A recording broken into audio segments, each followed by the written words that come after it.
আসসালামু আলাইকুম। আজকে আপনাদের সবাইকে স্বাগত জানাচ্ছি। আমাদের আজকে আলোচনার বিষয় হচ্ছে শব্দ।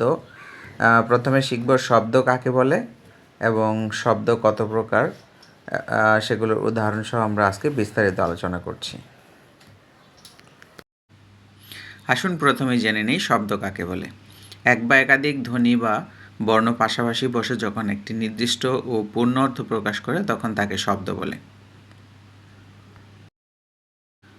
আপনাদের সুবিধার্থে আরও একটি সংজ্ঞা বলছি। এক বা একাধিক ধ্বনি বা বর্ণ পাশাপাশি বসে যখন পূর্ণ অর্থ প্রকাশ করে তখন তাকে শব্দ বলে। এছাড়াও সহজভাবে বলা যায় এক বা একের অধিক ধ্বনি বা বর্ণ যখন কোনো অর্থ প্রকাশ করে তখন তাকেও শব্দ বলে। এই পর্যায়ে আমরা শব্দের কিছু উদাহরণ দেখব, যেমন মা, বই, স্কুল, খেলা।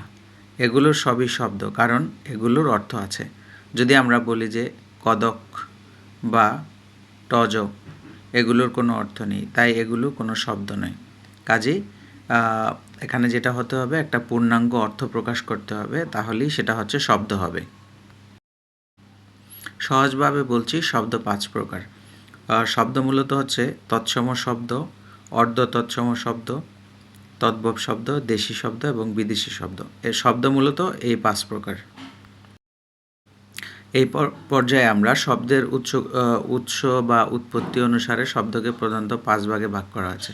আর একটু ডিটেলসে বলছি। যেমন তৎসম শব্দ। তৎসম শব্দ হচ্ছে চন্দ্র, সূর্য। অর্ধ তৎসম শব্দ যেমন হচ্ছে জ্যোৎস্না, গিনি। তদ্ভব শব্দ যেমন হাত, চাঁদ, এগুলো তদ্ভব শব্দ। দেশি শব্দ যেমন কুলা, ডাব, এগুলো আমরা জানি। বিদেশি শব্দ যেমন চেয়ার, কলম, এগুলো হচ্ছে বিদেশি শব্দ। তো এই বিষয়গুলোতে আপনাদের যদি আরও অন্য কিছু জানার থাকে তাহলে অবশ্যই কমেন্ট করে জানাবেন। আর আপনাদের জন্যই আমরা এই ভিডিওগুলো তৈরি করে থাকি। কাজেই আমাদেরকে ইন্সপায়ার করার জন্য যদি ভিডিও ভালো লাগে অবশ্যই লাইক করবেন এবং কমেন্ট করে আপনারা কোথা থেকে দেখছেন এই বিষয়টি জানাবেন। আপনারা কোথায় পড়াশোনা করছেন, কোন বিষয়ে প্রিপারেশান নিচ্ছেন, তাহলে আমরা সেই বিষয়গুলোতে আরও বেশি ফোকাস করে আপনাদের জন্য ভিডিও কন্টেন্ট তৈরি করে নিয়ে আসবো ইনশাআল্লাহ।